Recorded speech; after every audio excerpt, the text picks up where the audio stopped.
Bom, hoje nós vamos conversar. Aliás, antes de começar, eu queria agradecer a Nádia e ao professor essa oportunidade de estar com vocês nesse semestre, porque isso me permitiu fazer uma revisita a 4 palestras que eu tinha, mas que eu tinha.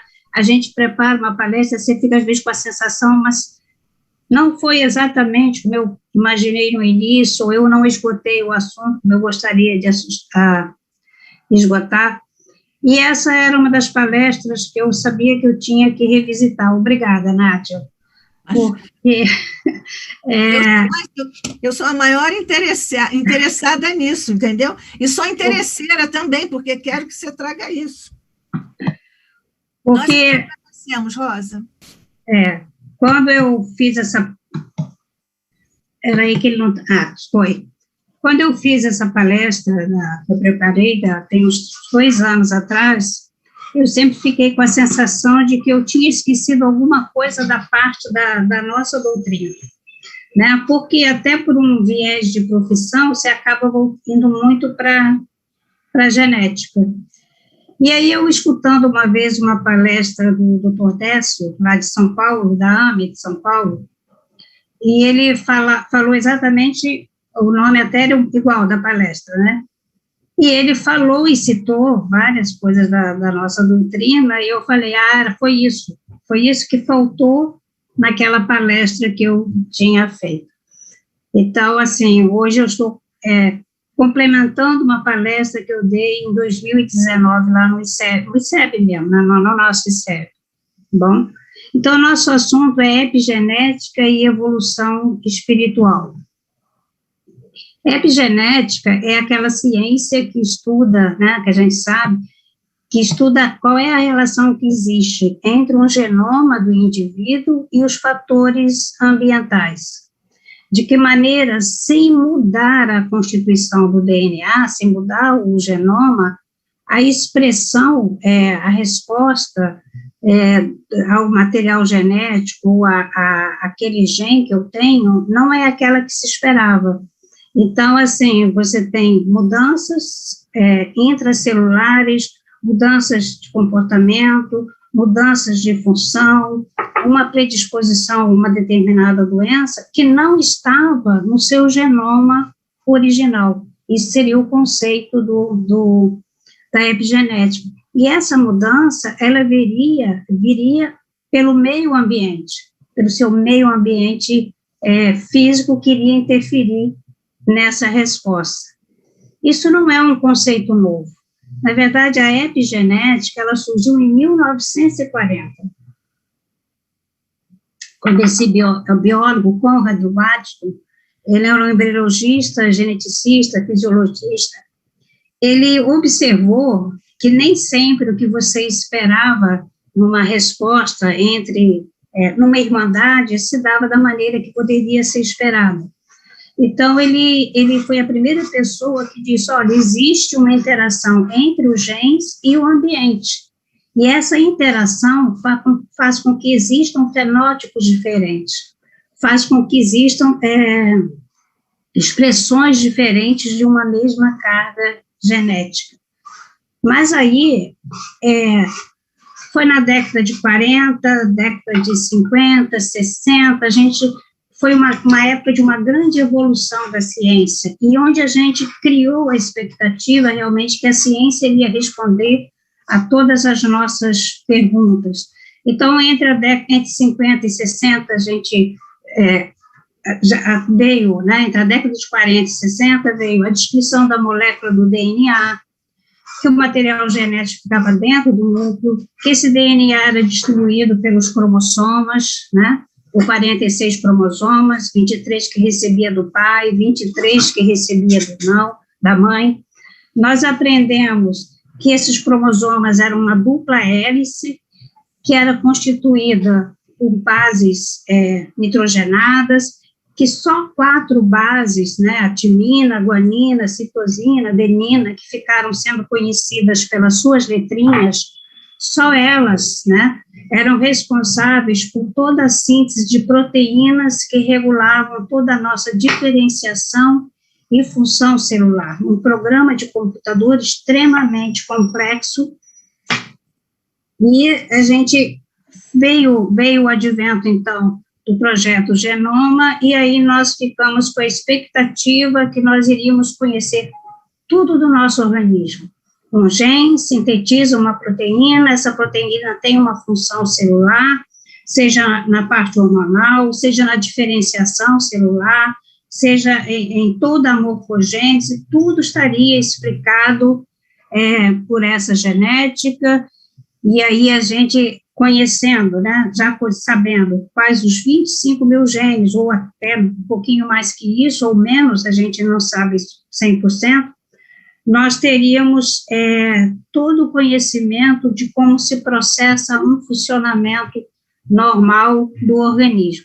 Então, nós até sabíamos que uma mudança numa basezinha dessa, se fosse perda, ganho, uma grande perda, uma perda só de uma, não importa, tudo isso chamava de mutação, e se eu tivesse, por exemplo, uma guanina que eu trocasse ou perdesse por uma outra, eu ia ter uma proteína errada, ou eu não ia ter proteína nenhuma, eu ia comprometer uma função celular, e por isso eu iria ter alterações químicas e físicas no organismo, e aí veio a falsa ilusão do determinismo genético. Se a sua sequência de DNA é essa, eu já sei tudo que vai acontecer com você desde o seu nascimento à sua morte. Foi a falsa ideia de que a gente realmente tinha descoberto tudo e que as coisas seriam tão simples assim. Porque aí eu poderia estudar aquela mutação, eu poderia ver se é uma predisposição a câncer, como é que eu poderia reverter essa mutação antes que o câncer se expressasse.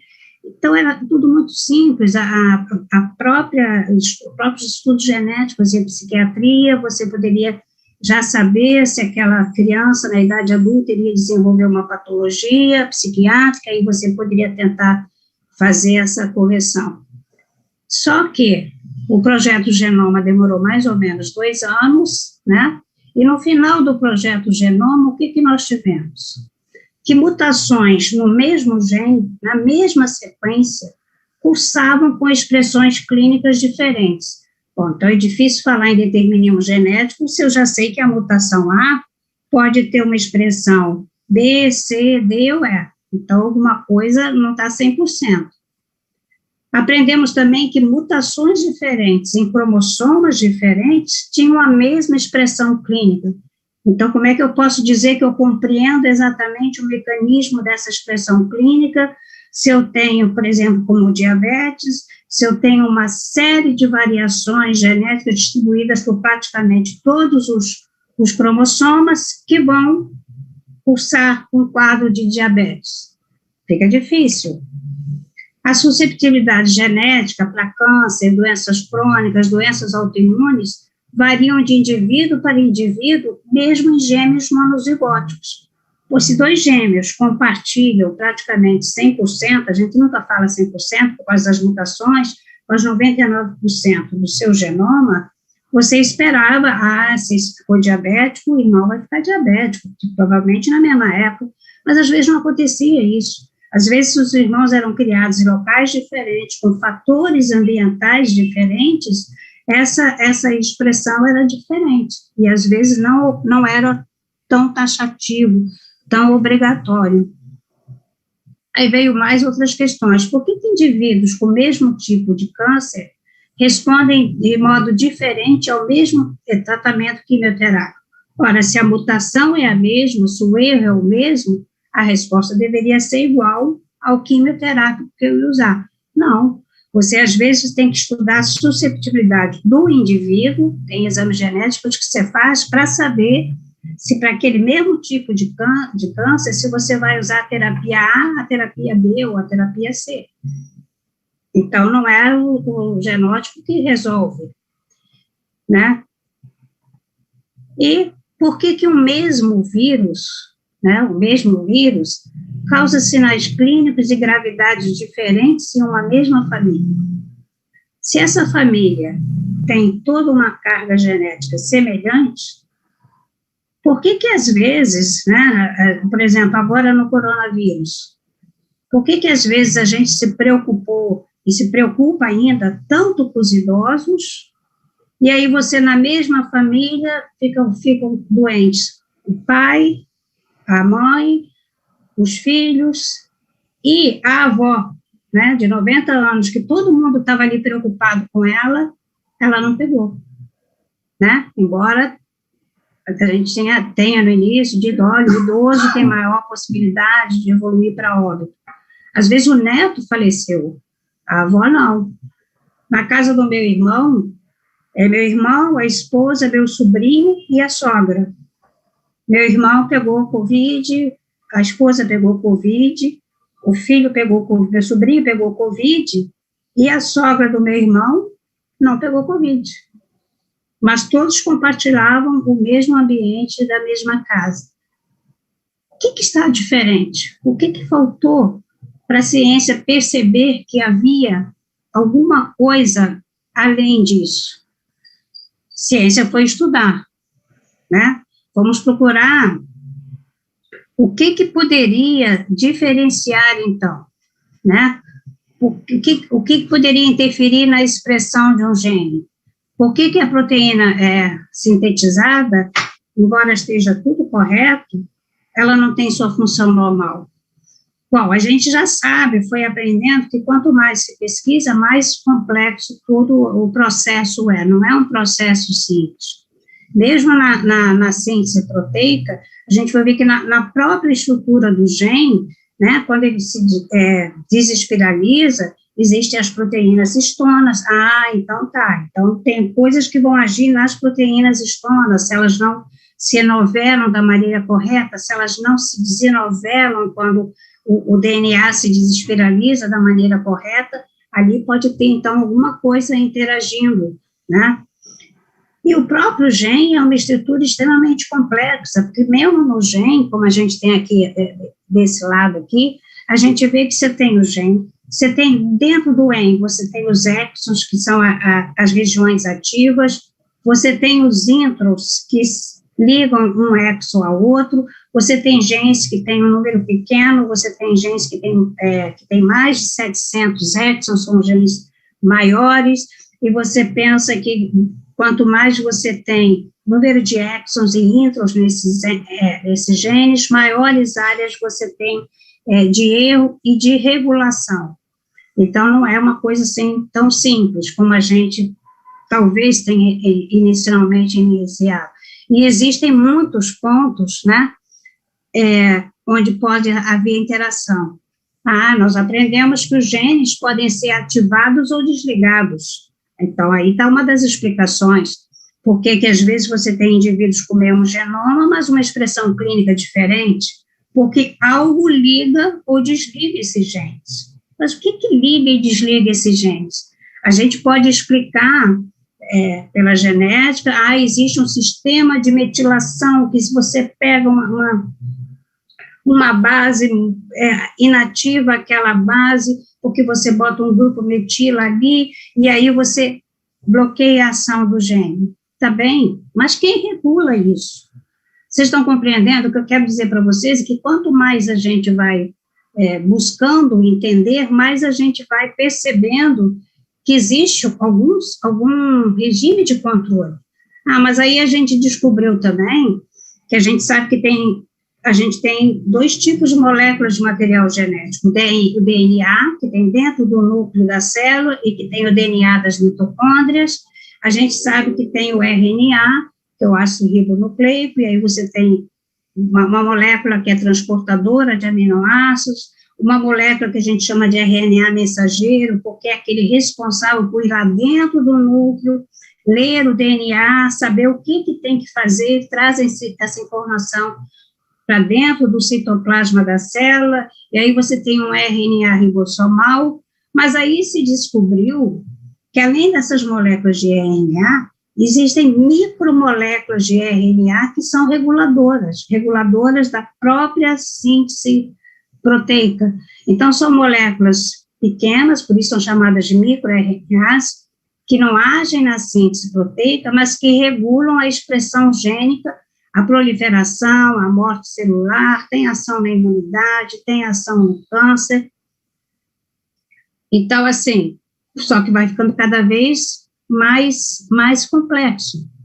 Porque aí veio a pergunta, né? Se o genoma não dá determinismo genético, quem faz o comando do funcionamento do organismo dos seres vivos, né?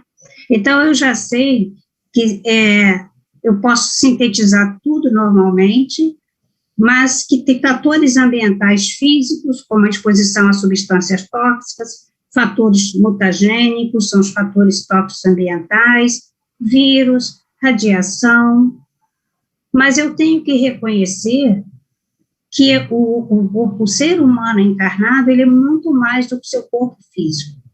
Existe um espírito que está ligado pelo espírito àquele corpo físico, e que a própria Organização Mundial de Saúde hoje considera que saúde é o bem-estar físico, né, o biológico, social, relacionado ao meio ambiente. O meio ambiente tem que estar saudável para que eu realmente possa ser saudável. Psíquico, é a minha mente, mas a minha mente é o quê? É o espiritual. Então, por isso a gente hoje tem tantas cátedras de medicina e espiritualidade espalhadas pelas universidades do mundo, porque a gente sabe que há uma outra interferência além daquilo que eu imaginava normal.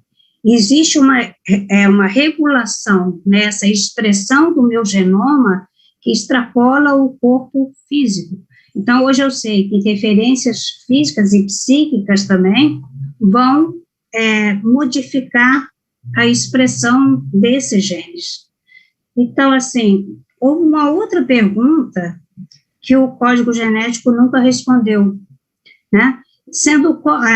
O projeto Genoma não respondeu. Sendo o código genético universal, comum a todos os seres vivos, bactérias, fungos, vegetais e animais, por que há essa grande diversidade genética em cada um deles? E, principalmente, porque os homens, compartilhando 99% desse código genético, eles são tão diferentes entre si?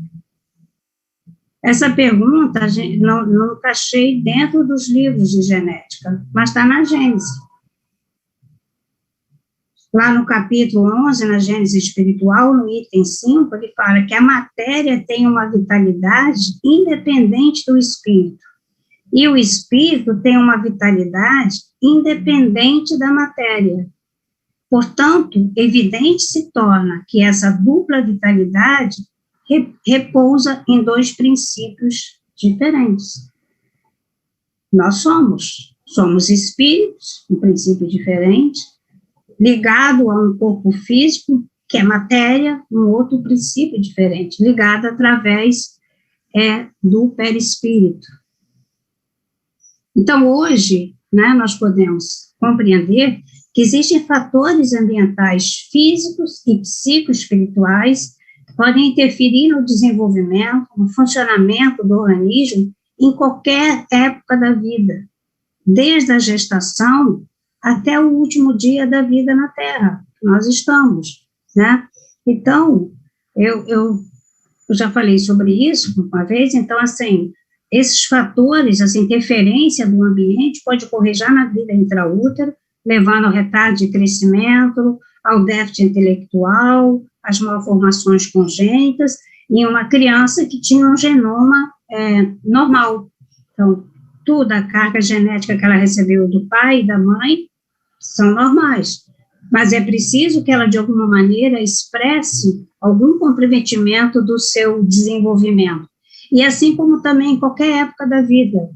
Então, ela pode ter uma suscetibilidade genética, doenças autoimunes, infecções, doenças neurológicas, doenças crônicas, tumores, e também interferências emocionais e comportamentais, certo? Então, quando em 2019, eu falei sobre isso, eu dei o exemplo da Zika, que naquela época a gente estava compreendendo que a Zika causava alterações durante o período fetal, no desenvolvimento da criança, mas já chamava atenção, primeiro, que isso não era em todas as gestantes. Depois, até se encontrou um fator ambiental no Nordeste que interagia com o vírus, e, na realidade, a infecção e uma uma alga que tinha na água, tornava esse vírus mais teratogênico. Mas também não era em todas as mulheres grávidas da região, foram em algumas mulheres, e graças a Deus um percentual pequeno, né? São crianças que ficaram com sequelas e que trazem essas sequelas, que sobreviveram, continuam com essas sequelas. Mas também, nos adultos que pegavam a Zika vírus e que ainda pegam a Zika vírus, um percentual pequeno pode desenvolver a síndrome de Guillain-Barré, que é uma síndrome neurológica que compromete o sistema nervoso, que vai dando uma paralisação progressiva, começa nos membros superiores, depois vai pegando abdômen, tórax, e pode afetar o pulmão, e essas pessoas, às vezes, têm que ser entubadas até que você espere, né, que sobreviva à ação do vírus, e depois, então, vai fazer todo o processo de recuperação, com fisioterapia, mas é uma síndrome neurológica. Mas é também um percentual pequeno, não é uma coisa que ocorre com frequência. Então, assim, se não há mudança no genoma, onde é que está a suscetibilidade? Né? Na genética, ou essa suscetibilidade é espiritual?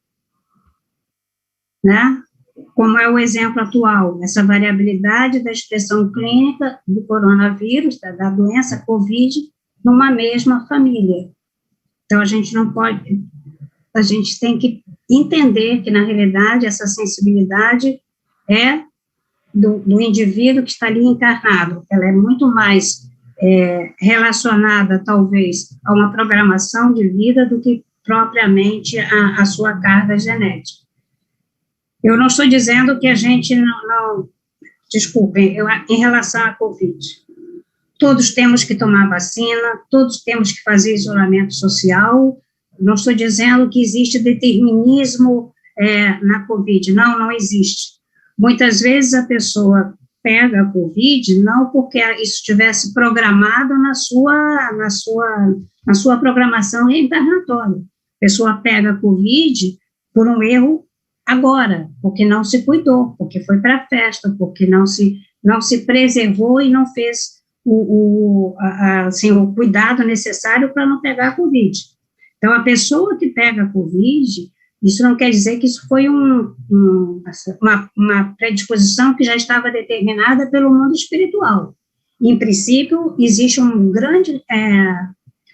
grande responsabilidade individual em pegar a infecção, a menos que seja inevitável, como acontece às vezes com os profissionais da saúde. O que eu estou dizendo é que não é no seu genoma que está obrigatoriamente a sua susceptibilidade genética para ter um determinado quadro clínico mais ou menos comprometido, tá? Isso pode, na realidade, essa possibilidade realmente pode estar numa programação reencarnatória, ou numa programação reencarnatória não cumprida.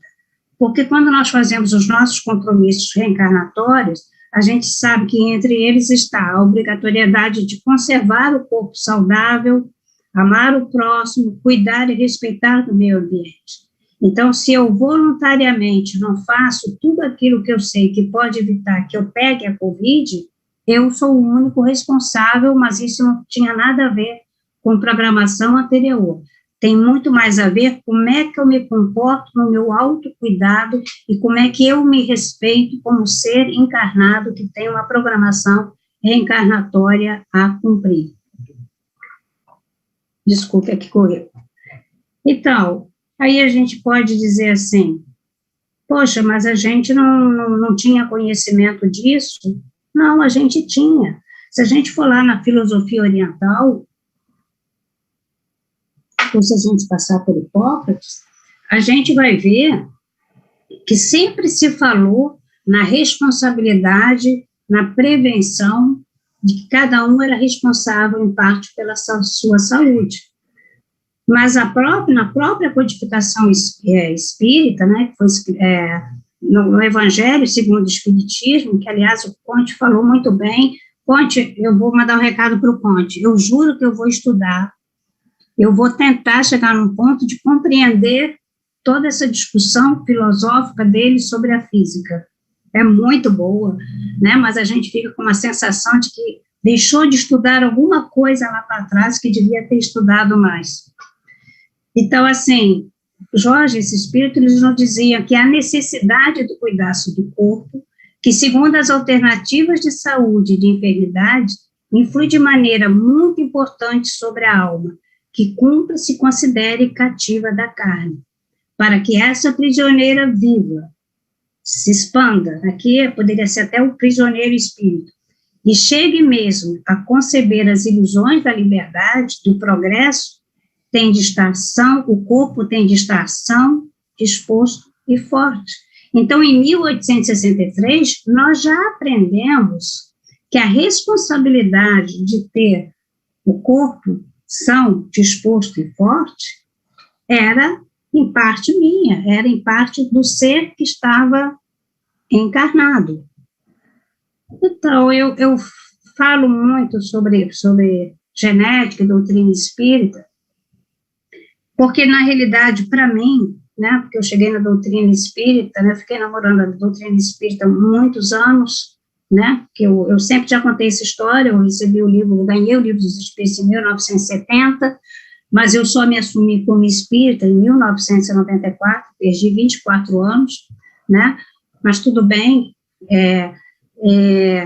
cada um tem seu tempo, né, para se dedicar, mas para mim não, mas por outro lado, eu conseguia entender tudo que estava escrito, porque a doutrina espírita e a genética, elas são contemporâneas, né? A doutrina espírita, a gente sabe que os livros da codificação surgiram entre 1857 e 1868, e a genética, ela tem como data de início a 1865, que foi quando Mendel descreveu as leis da hereditariedade. Então, assim, a doutrina espírita é a ciência que trata da natureza, origem e destino dos espíritos, bem como de suas relações com o mundo corporal.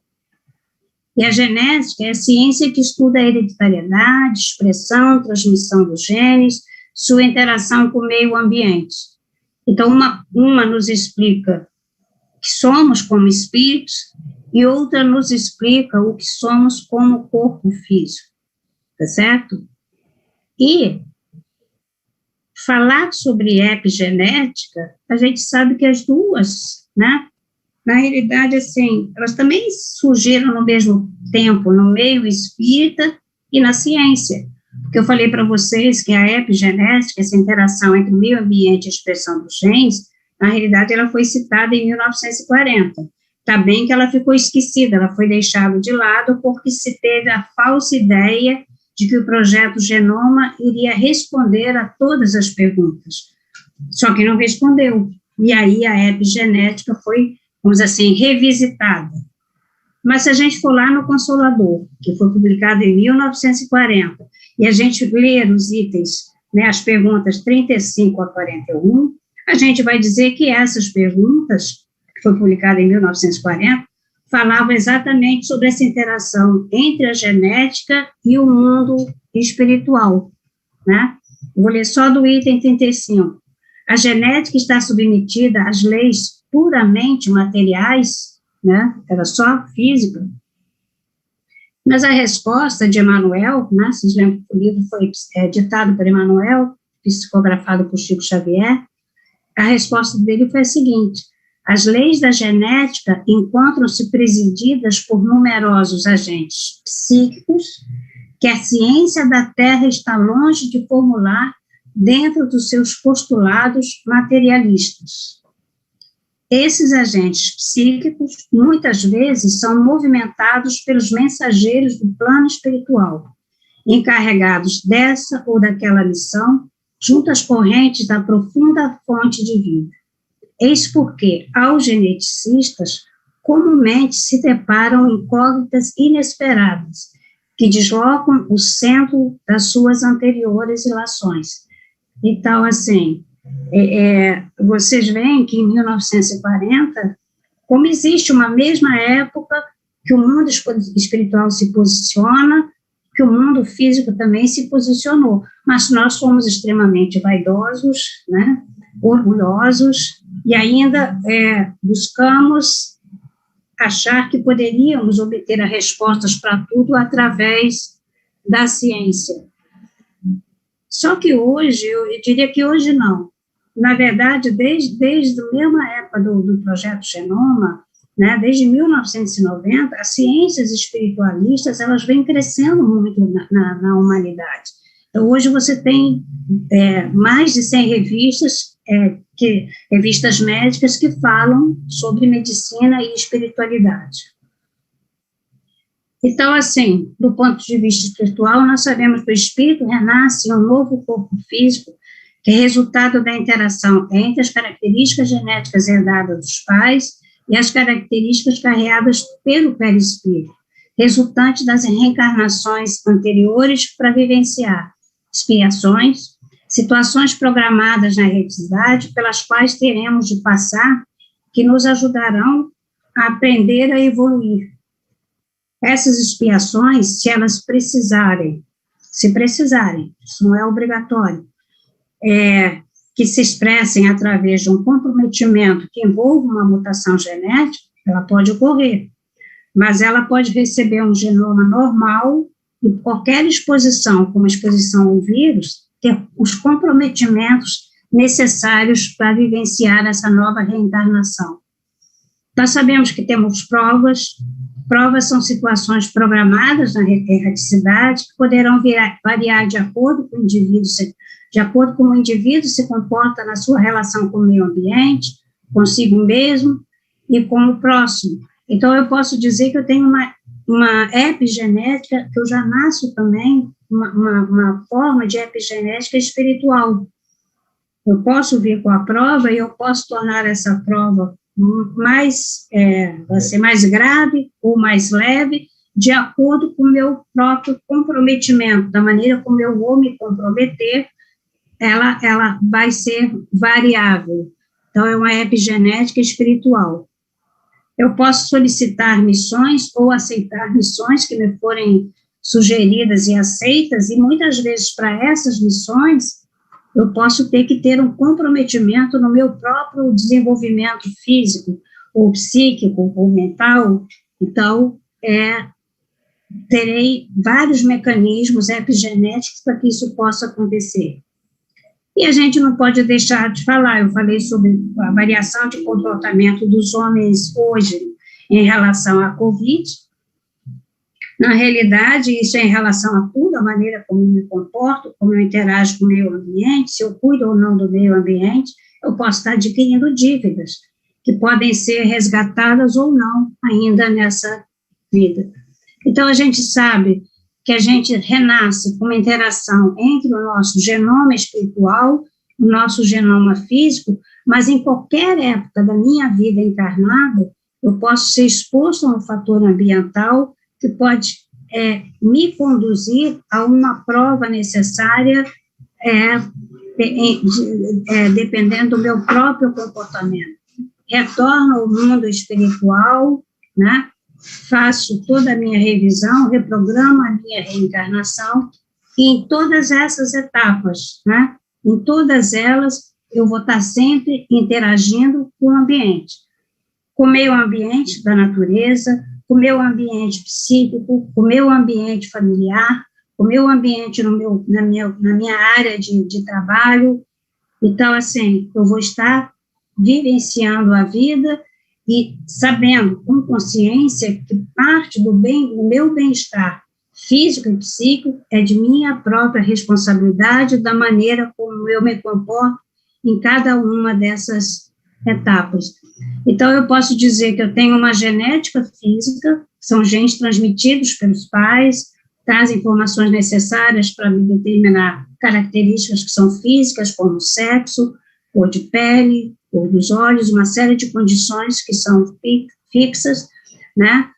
Condições que são variáveis, podem se expressar ou não de acordo com o meu comportamento. E eu sei que eu tenho uma genética espiritual, que são informações que foram gravadas, eu esqueci, de falar, né, nessa parte aqui, né, que nós sabemos toda a estrutura do nosso universo é feita pelos átomos, né? É lógico que cada planeta tem a sua constituição e organização desses átomos necessários para aquele planeta. A gente sabe que o meio ambiente da Terra não é igual ao meio ambiente de Marte, de Mercúrio, cada um deles vai ter essa organização entre esses átomos da sua maneira. Mas nós somos espíritos encarnando o corpo físico e através do perispírito a gente faz essa comunicabilidade por esses espaços interatômicos. Então, assim, da maneira como eu me comporto, tudo vai ficar registrado no perispírito para que na próxima reencarnação, depois da reprogramação reencarnatória dessa nova reencarnação, sejam feitas as mudanças nesse genoma perispiritual que eu estou levando para minha nova vida. Então, eu posso afirmar que essa genética espiritual, que são informações que estão no perispírito, vão interagir com os meus genes biológicos e vão modificá-los para moldar esse corpo físico às minhas necessidades. E que isso pode ser feito não só durante o processo da gestação, mas em qualquer etapa da minha vida. Então, eu posso afirmar que na vida na Terra, cada indivíduo é o editor e é o construtor principal da sua vida. Então, há um intercâmbio contínuo entre essas informações, entre o corpo físico e o perispírito. Segundo o Dr. Jorge Andréa, o Dr. Jorge Andréa gostava muito de falar sobre as micromoléculas do RNA, e era um assunto que ele estava estudando muito, né? Porque ele achava que o microRNA talvez fosse o elo, né, entre o corpo físico e o perispírito, pelas características que ele tem e porque ainda é tão desconhecido para a gente.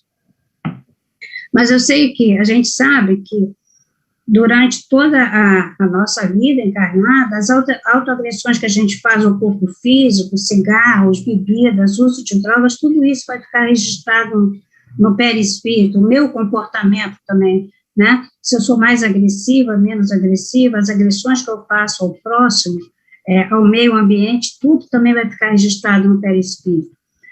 Aqueles vírus psicológicos que Joana de Anjos falava, raiva, ódio, rancor, egoísmo, vaidade, todos esses vírus também vão ficar registrados, e eles podem levar a mutações nos genes espirituais, que vão, na próxima vida, nos predispor a doenças e a síndromes genéticas. Então, assim, o espírito, através do perispírito, ele teria uma ação epigenética sobre o genoma físico. Por que eu falei teria? Né? Porque eu me lembrei do Dr. Jorge, quando eu lembrei das micromoléculas, e ele sempre falava, isso é uma hipótese de trabalho. Isso é uma possibilidade. Quando é que a gente vai conseguir, ou ter uma tecnologia suficiente para saber como isso realmente acontece, essa interação, quando a humanidade estiver pronta para isso? Mas eu acho, particularmente, eu acho que ainda não vai ser nesse milênio. Só que isso também está lá na doutrina espírita, né? Em Obras Póstumas, Kardec fala exatamente sobre isso. Na encarnação, o espírito conserva o seu perispírito. O corpo não é para ele, senão segundo um envoltório mais grosseiro, mais resistente, apropriado às funções que deve cumprir e do qual ele se despoja na morte. Pode-se dizer que o corpo recebe a impressão, o perispírito a transmite, e o espírito, que é o ser sensível e inteligente, a recebe. Quando o ato é de iniciativa do espírito, pode dizer-se que o espírito quer, o perispírito transmite e o corpo executa. Daí, qual seria o mecanismo de ação? Joana de Anjos também nos fala disso. Lá no livro Momentos Enriquecedores, ela fala que forçoso reconhecer-se que o ser atual é um somatório de experiências próximas e remotas, tanto lhe constituem fatores degenerativos os conflitos próximos da atual encarnação, quanto os transatos das existências pretéritas. Examinado desse ponto de vista, compreender-se-á a gama larga de fatores predisponentes como preponderante para o estabelecimento da enfermidade ou da saúde. E se a gente falar em Ação e Reação, que foi publicado em 1956, a gente vai ver que André Luiz também já nos falava isso.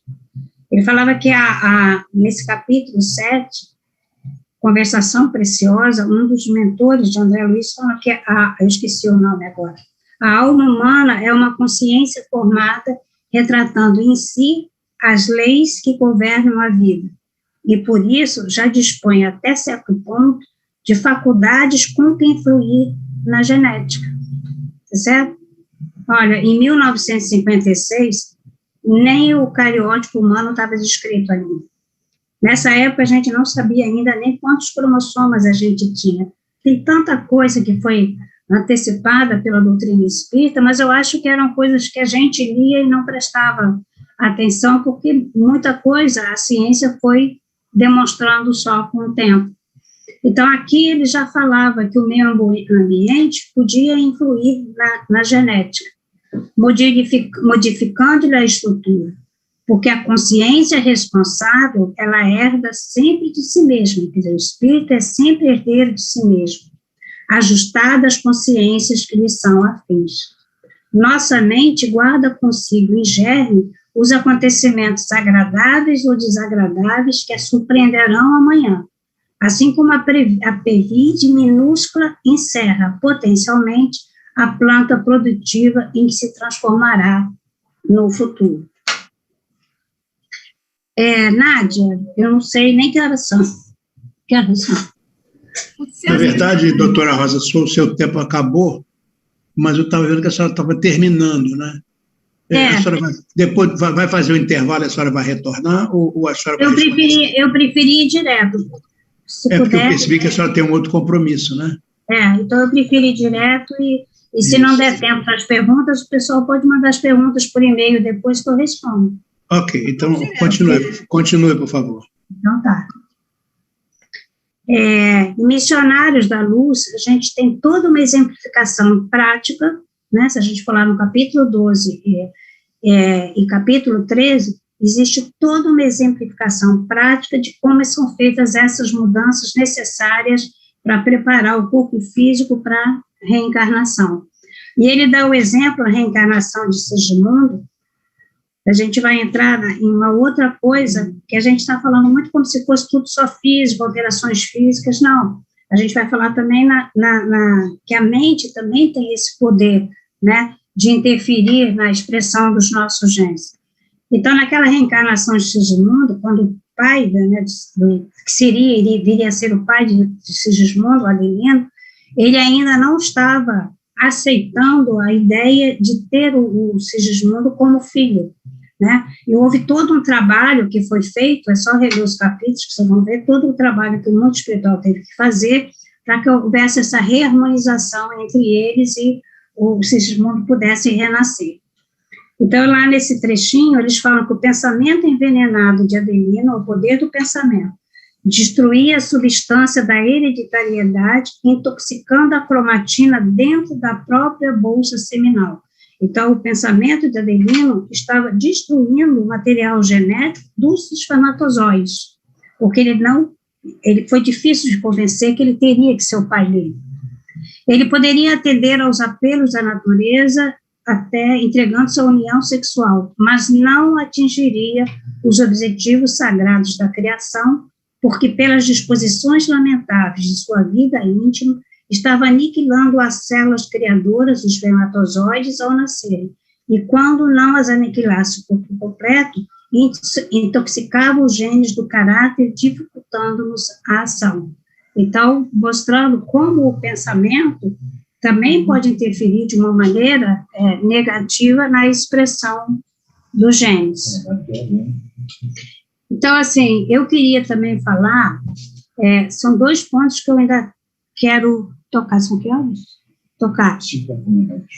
são as dívidas que são adquiridas na vida atual e algumas que podem ser resgatadas ou não. Nós temos muitas dívidas.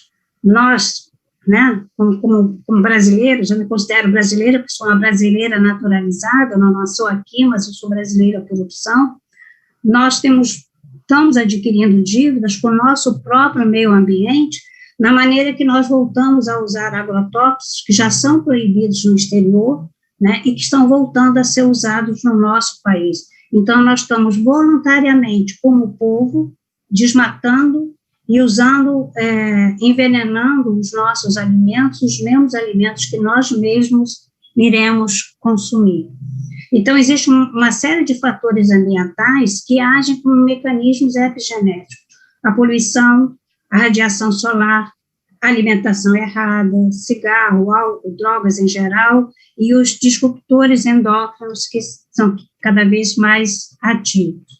Quais são esses fatores? São os poluentes, substâncias ou agentes físicos que provocam de forma direta ou indireta qualquer alteração ou efeito adverso no ambiente. A gente sabe que a exploração de ouro joga mercúrio nos rios, e o mercúrio é extremamente tóxico para o ser humano. A gente tem os agentes mutagênicos, são aquelas substâncias químicas ou radiações que aumentam a probabilidade até de causar mutações no próprio DNA, né? Então, assim, são aquelas substâncias, como é que se chama? Conservantes, né, que às vezes vêm nos alimentos, que vêm nas caixas de plástico, nos plásticos que envolvem os alimentos. A gente já sabe que a luz solar pode provocar câncer de pele, mas mesmo assim as pessoas se expõem do que o cigarro e o fumo podem fazer no corpo humano.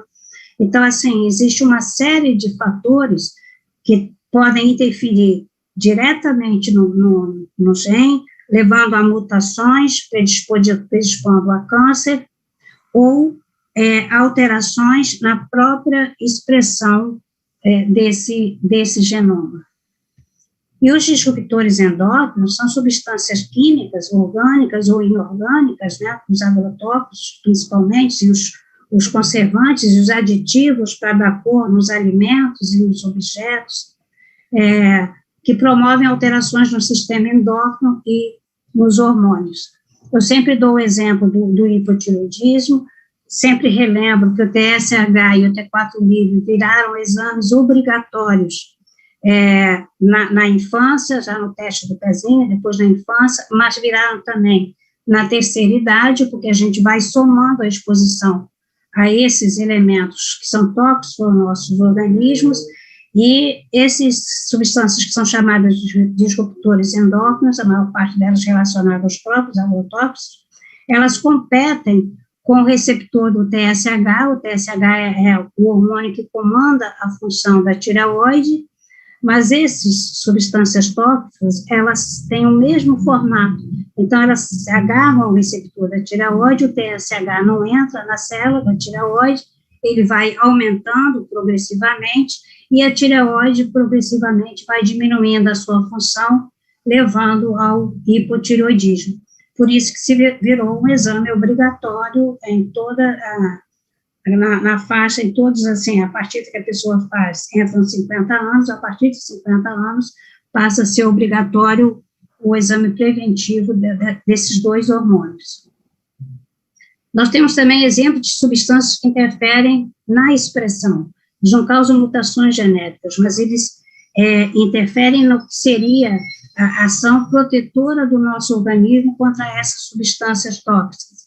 Então, a gente sabe que nitrito e nitrato de sódio, que são fixadores de cor, e conservantes usados em carnes, em peixes, em alimentos defumados, em todos os embutidos, que se eles forem consumidos em excesso, eles são cancerígenos. Então, a pessoa não obrigatoriamente tem um câncer porque ele estava na sua programação reencarnatória. Ela pode ter um câncer por usar em excesso esses aditivos. E a gente não pode nem dizer que não sabia, porque todos os programas de rádio e televisão que falam sobre bem-estar, que falam sobre saúde, falam sobre o mal que os embutidos podem fazer se eles forem usados de uma maneira excessiva. Não estou dizendo que ninguém nunca mais vai poder comer mortadela, salaminho, nada disso.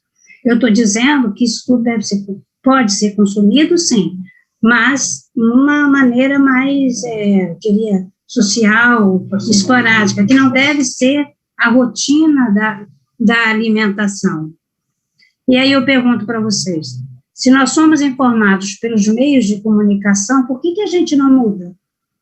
Se a gente já sabe que isso pode mudar, eu tenho uma carga genética para ser saudável toda a minha vida na Terra, porque eu preciso passar por outras formas de experiência e por outras provas. Por que voluntariamente eu vou fazer uma alimentação errada ou vou comprar um batom no camelô que veio de não sei aonde, feito não sei aonde, que pode ter um teor de chumbo que seja extremamente lesivo e prejudicial à minha saúde? Por que a gente faz isso?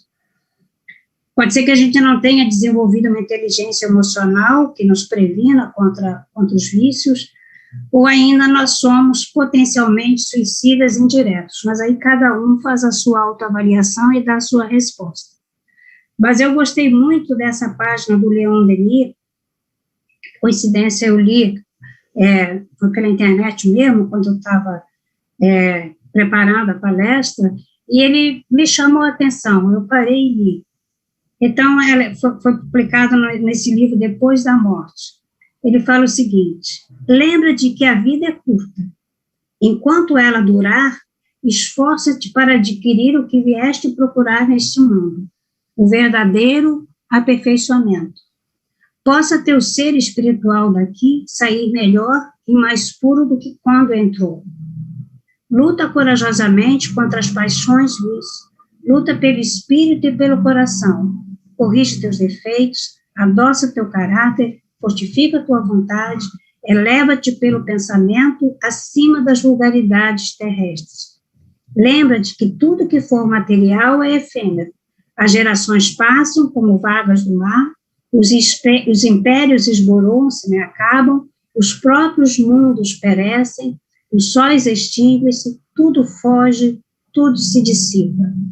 Mas há duas coisas que vêm de Deus e que são imutáveis como Ele.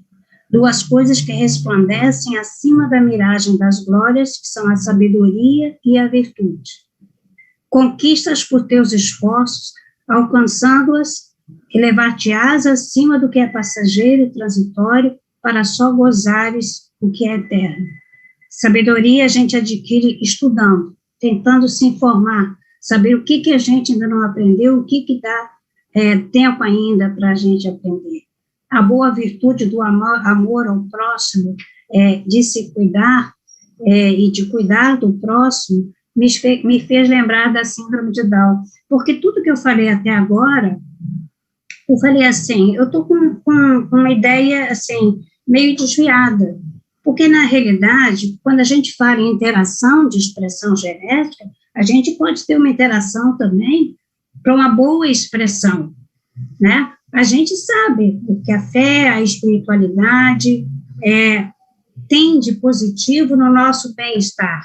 Então, nós também temos um mecanismo epigenético que está em nós, né? Que está na nossa autonomia de seguir ou não, que é de expressar bons sentimentos, sabendo que bons sentimentos e boas ações vão me trazer como resposta também boas ações também do meio onde vivo e das pessoas com quais eu convivo. Então, assim, existe a epigenética das coisas boas. Então, a síndrome de Down eu sempre cito como exemplo, porque continua sendo a síndrome genética que cursa com déficit intelectual mais comum na população geral. Muitas dessas crianças estão tendo resgate? Sim, mas muitas delas não. Muitas delas vêm para nos ensinar exatamente, ou vieram para nos ensinar exatamente, o papel do amor na evolução delas mesmas, que poderia ser feito. Então, foram crianças que até a década de 70 eram deixadas meio de lado, muitas foram parar em asilos, em clínicas, né? Algumas a família abandonou, né? Outras viraram como se não fosse da família, como se fosse alguém que iriam visitar de tempos em tempos. Mas a partir da década de 70, mudou. Essas crianças, elas foram inseridas na sociedade, elas passaram a frequentar as escolas, elas passaram a seguir um programa de inclusão social, e elas responderam progredindo, se entrosando, né, através das atividades físicas, na música, e até na área de trabalho também, porque muitos deles são alfabetizados e conseguem ser inseridos no mercado de trabalho. Então, assim, não houve mudança na etiologia, não houve. Mas há uma grande evolução do comportamento da própria sociedade. Aprendemos a amar o diferente. E isso levou a uma melhora do aprendizado, da integração social, principalmente quando eles passaram a ser bem aceitos no núcleo familiar e social. Então, existe essa ação epigenética também do amor. Então, assim, no final do projeto Genoma, o que nós tivemos? Uma revisita aos conceitos epigenéticos. A resposta clínica, nós aprendemos que a resposta clínica é individual aos processos inflamatórios, infecciosos, tratamentos de câncer e ao uso de medicamentos em geral. Que uma alimentação saudável, rica em vitaminas e sais minerais e o mais livre possível de radicais livres e substâncias tóxicas, retarda o envelhecimento celular e sua consequente perda de função. Que a exposição a fatores tóxicos, como os agrotóxicos, podem levar a expressões físicas lesivas ao organismo. Então, espiritualismo, mas também, por outro lado, o espiritualismo, o otimismo, a fé, a caridade, que é o amor em ação, são fatores ambientais positivos que vão melhorar o nosso bem-estar, tá? Só para encerrar, como tem muitas perguntas ainda sem respostas no próprio meio científico, né? Depois do projeto Genoma, eu falei para vocês que a epigenética foi revisitada e foi criado, então, o Programa Internacional do Roteiro Epigenômico, é esse o nome que eles deram. É um consórcio público-privado, como foi o projeto Genoma, financiado por fundos dos governos do Reino Unido, Alemanha, Estados Unidos, França e por investimentos das empresas privadas. É muito mais complexo do que o projeto Genoma, tanto que ele não tem prazo para ser concluído, ele envolve as variações inerentes à diversidade da própria natureza e envolve as variações individuais. Qual é o objetivo? Identificar esses mecanismos dos epigenomas, seus fatores específicos envolvidos nos diferentes estágios de desenvolvimento das células humanas, buscar melhor compreensão das funções fisiológicas básicas para melhor estudo de doenças humanas, principalmente o câncer. Hoje, a maior parte dos cânceres, por exemplo, câncer de mama, você já faz estudos histopatológicos no câncer de mama para saber qual é a melhor função, qual é o melhor tratamento a ser feito. Se é só a cirurgia, ou se você precisa dar um antiestrogênico, que é um anti-hormônio estrogênico, para poder que a mulher possa ter uma boa evolução.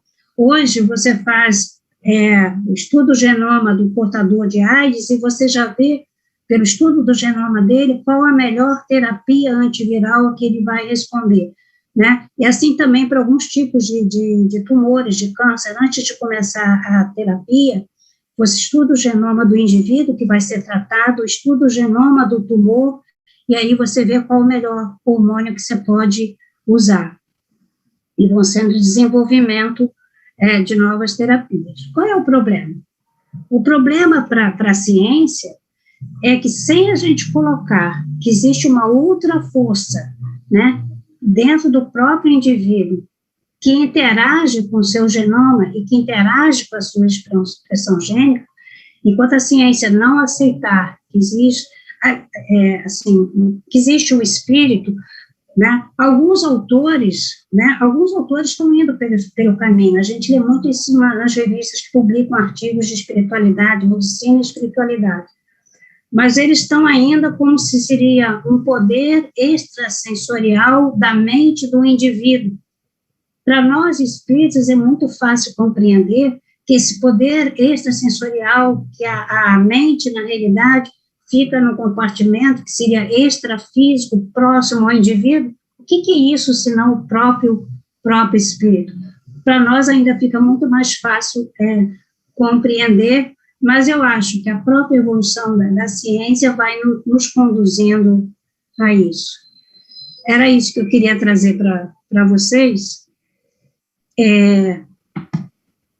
Desculpem se ficou um pouquinho corrido, mas eu acho que pelo menos a gente tem um tempinho, uns 10 minutos para perguntas. Nádia, para você conduzir essa parte das perguntas, da leitura aí do chat, etc. Não, são 5:12. Não? Vamos lá. Vamos lá. O Paulo de Felipe. Não, para o Cláudio. Agora, acho que é para a Rosa, né, Rosa? No Ação e Reação, é o ministro Zanzio, que dá instrução. Obrigada. André Luiz. Rosa, muito boa reflexão, visão ampla, abrangente, muito a pensar e a estudar. Esse é do Jorge Pio. Bom. Terminou, né? Você quer completar? Bom, eu acho assim, o que eu queria passar para vocês era exatamente isso, né?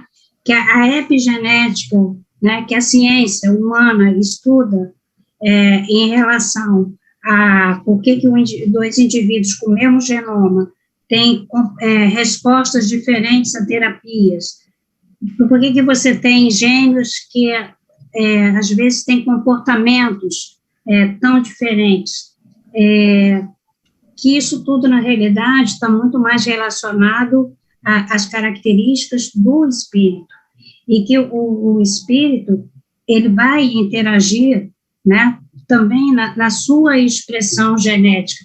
Uma pessoa que é mais depressiva, quer dizer, aquele espírito que tem mais dificuldade de se adaptar à vida na Terra, que é mais pessimista, que às vezes acreditou que poderia vivenciar uma série de dificuldades na sua reencarnação atual, mas que com o esquecimento dessa programação se considera muitas vezes injustiçado por estar passando por várias dificuldades, ele, com esse comportamento depressivo, mesmo que ele não tenha susceptibilidade, às vezes, para ter uma má resposta a uma terapia, que seja para câncer, que seja, às vezes, até para um processo infeccioso, o próprio negativismo que ele tem vai interferir na sua expressão e, às vezes, tendo um genoma para ter uma vida mais saudável, ele vai ficar predisposto a ter mais problemas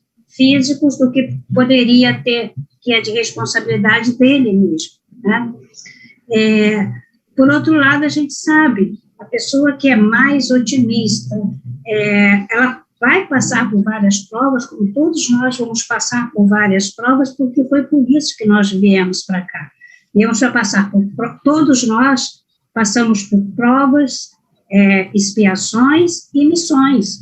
Na verdade, quando a gente diz que o espírito reencarna para passar por provas, expiações e missões, né, na realidade, são todos nós temos na nossa programação todas essas funções ou características para cumprir. Mas a realidade é que a maneira como eu, espírito, reajo a elas, tudo isso vai me dar uma melhor evolução e um melhor bem-estar se eu tiver uma personalidade de só reclamar, de me achar injustiçado, porque aí eu vou realmente acabar adquirindo aquelas características e vou realmente ter uma evolução aquém daquela que eu poderia ter nessa vida. E quando eu retornar ao mundo espiritual, eu não vou poder reclamar nem de A, nem de B, nem de C, nenhuma das pessoas que comigo conviveram, porque é responsável você eu mesmo. Eu acho que isso era o que eu queria deixar. o papel epigenético, me trazendo o melhor bem-estar, no melhor progresso dentro dessa vida, é de minha responsabilidade, é individual. Bom, muito bom, maravilha. Ninguém tem mais perguntas para a Rosa? Eu queria fazer um comentário. Eu também quero. Oi, tudo Jorge, tudo bem? Olá, tudo bem? Olha só, eu gostaria que você pudesse comentar, Rosa, porque dentro disso que você acabou de apresentar, a gente vê que o que você apresentou é muito interessante, e nós vamos ver que no coronavírus, que coisa incrível, né? A gente vê que a reação do hospedeiro, ele é exatamente ele que causa o processo, vamos dizer assim, fisiopatológico que acaba gerando o adoecer, porque o vírus mesmo não causa praticamente nada, ele funciona como fosse um gatilho. Aí você vê aumento de dímero D, né? Aí a hipercoagulação, um aumento da interleucina 6, brutal, produzindo o quadro pró-inflamatório, né, terrível. Quer dizer, exatamente isso que você apresentou. E a epigenética explicaria perfeitamente tudo isso, como você bem apresentou. O que você acha disso? Não, é exatamente isso. O vírus é o mesmo. Né? Lógico que você tem uma mutação que pode torná-lo mais virulento ou menos virulento. Mas não é a infecção, não é a virose em si. Na realidade, é a reação que o corpo físico faz essa virose. Então, você tem as pessoas que pegam a virose e não passam como se fosse realmente uma gripe, né? Mais ou menos forte, mais ou menos leve, também dependendo de cada indivíduo, mas é o organismo do indivíduo que faz um processo inflamatório. O que pode levar a consequências, infelizmente é um percentual muito pequeno, até a morte, na realidade, é o corpo físico na resposta ao vírus, né? Então, você tem paciente diabético que teve a COVID e foi uma gripe, você tem paciente que teve a doença e saiu da COVID com neuropatia grave. Mas é o corpo físico dele que fez essa reação, na verdade, né?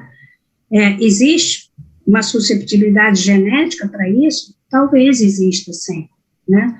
Só que é aquilo que eu falei, às vezes você tem relatos de família onde 2 irmãos faleceram e você tem relatos de família onde você tinha muitas pessoas na família que se contaminaram e só uma, às vezes, faleceu, como para nossa sorte, na grande maioria das vezes, ninguém faleceu.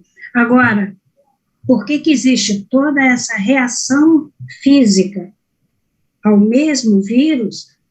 Isso é o que está sendo estudado agora. Todas essas famílias onde você teve óbitos, doença leve, doença grave, e sem doença, vivendo na mesma família, todas essas famílias estão sendo estudadas, para ver se você chega e qual seria o fator epigenético que dá essa evolução mais grave em alguns indivíduos. Essa resposta a gente ainda não tem, né? Mas, assim, do ano passado para cá, se aprendeu muito com os próprios erros, né? A cada mês que a gente passa, a gente vai ter menos mortes, porque o homem vai aprendendo a tratar as complicações da virose. Mas isso ainda continua dependendo do nosso comportamento. O comportamento humano é um fator epigenético para a gente manter a COVID no nosso meio. Como é que se pode pensar em fazer uma Copa América onde você vai encher as ruas das nacionalidades mais diferentes, pessoas que vão vir, nem todo mundo vai ter dinheiro, vai pegar o avião e vir, vai vir das maneiras, numa época em que a Covid ainda não está sob controle, porque no Brasil ela ainda não está sob controle, ela está sob controle nos Estados Unidos, na Europa, onde você tem países que estão tendo uma morte 2 mortes, no máximo 10 mortes, não no país que tem mais de 2.000 mortes ainda por dia. Então, assim, no nosso país não está. Agora, isso vai funcionar como um fator epigenético, sim. É um fator epigenético do nosso comportamento, tá certo? Que vai continuar mantendo o vírus. O problema não é a gente manter o vírus circulante, é que a gente dá oportunidade para que o vírus, circulando, ele faça novas mutações. Então, nós ainda não estamos seguros se a gente vai ter que vacinar todo ano, né? Como a gente faz para as outras viroses que dão gripe, né? A gente não está seguro sobre isso. Então, a gente tinha que fazer a nossa parte. E a nossa parte é uma guerra? Tudo bem. Como é que eu me defendo desse vírus? Não deixando que ele se propague. Só saímos dessa guerra deixando o vírus haver navios, né? Que ele chegue na rua e não encontre, não, cadê o homem para eu contaminar? Nós não temos muita opção ainda. É lógico que a gente já sabe que talvez a gente não precise fazer lockdown, talvez não precisasse de lockdown, bastava que todo mundo usasse a máscara e evitasse aglomerações, né? E higienizasse as mãos. Talvez aí a gente deixasse esses vírus, ou essa energia que comanda os vírus, frustrada. É a ação da epigenética. Rosa, você está sem tempo absolutamente nenhum momentinho? Eu tenho que fechar a nossa sala para abrir a sala do Luiz às 5h30. Que horas são? Tá. Então, rapidamente, eu posso te dizer uma coisinha? Quando você citou em Ação e Reação e Missionários da Luz, você citou como faculdade, o André Luiz citou como faculdade que tem o ser humano de alterar a estrutura do DNA e depois também até a procriação do ponto de vista daquela resistência espiritual, não é isso? Do caso do Avelino. Como é que se dá um mecanismo? Qual é o mecanismo? Seria, por exemplo, o espírito promovendo com esses pensamentos ou essas vibrações, promovendo uma espécie de secreção através do cérebro perispiritual, penetrando, ou pelo menos transmitindo para o cérebro físico, do corpo físico? Seria isso, para depois passar para os reinos ou as áreas do corpo físico? Olha, Nádia, é difícil a gente saber exatamente que mecanismo é, mas a gente sabe que o nosso pensamento, ele tem um poder que às vezes a gente ignora. Sim. Tá? O nosso pensamento, ele pode realmente interferir na matéria.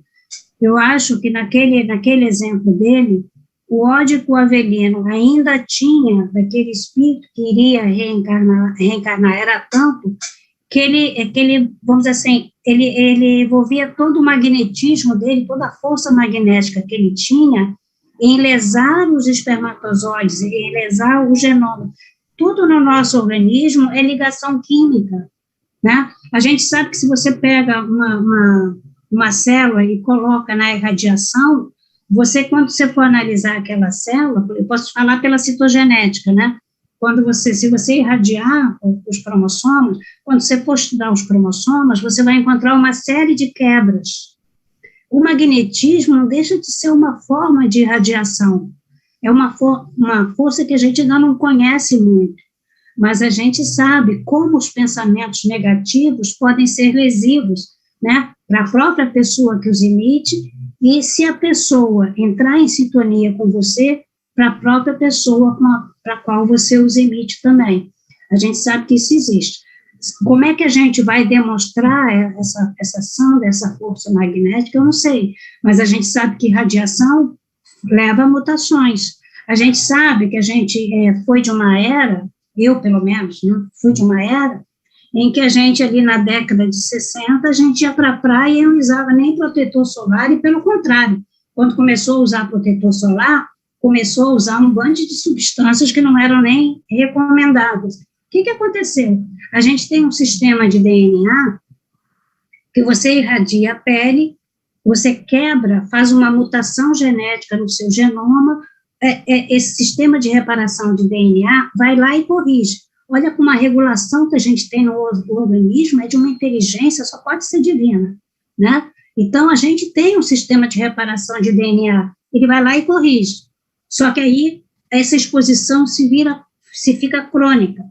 Quando ela fica muito crônica, às vezes você esgota toda aquela capacidade que você tinha de reparo. É como se você estivesse numa guerra e os soldados fossem morrendo. Chega uma hora que o sistema de reparo do DNA não funciona mais. E aí, o que acontece? Você faz o câncer de pele. Tá certo? Porque você mutou, né? A própria radiação acaba mutando os genes da célula e acaba ativando, todos nós temos no organismo os proto-oncogenes, né? São genes que têm um potencial de se tornar um oncogene, que é o que causa o tumor. Todos nós temos isso. Todos nós temos uma regulação interna para que esses proto-oncogenes não se transformem em oncogenes. Mas quando você tem um fator físico, como a radiação, ou um fator tóxico, como os nitritos, e você vai se expondo cronicamente, chega uma fase que o seu sistema de reparo não consegue mais dar conta. E aí você lesa o seu DNA, e aí você vai desenvolver o câncer. Entendeu? Então, eu acredito que a mente do Adelino, de alguma maneira, era o mesmo sistema de radiação magnética para lesar o DNA dos espermatozoides, para impedir que eles pudessem fertilizar qualquer célula que fosse, qualquer óvulo que fosse. Obrigada, querida. Obrigada. Não há mais nenhuma pergunta para a Rosa, deixa eu verificar aqui. Vamos liberar por causa da hora dela. Exatamente, não há nenhuma outra pergunta. Então, vamos agradecendo, né, César, a Rosa. Eu agradeço. Uma palestra de competência, de clareza, de objetividade e de muita informação, muita aprendizagem para nós. Obrigada. Deus te abençoe. Eu agradeço, gente. Obrigada a vocês. Tá? Tchau. Um abraço para o Luiz. Obrigado. Tchau.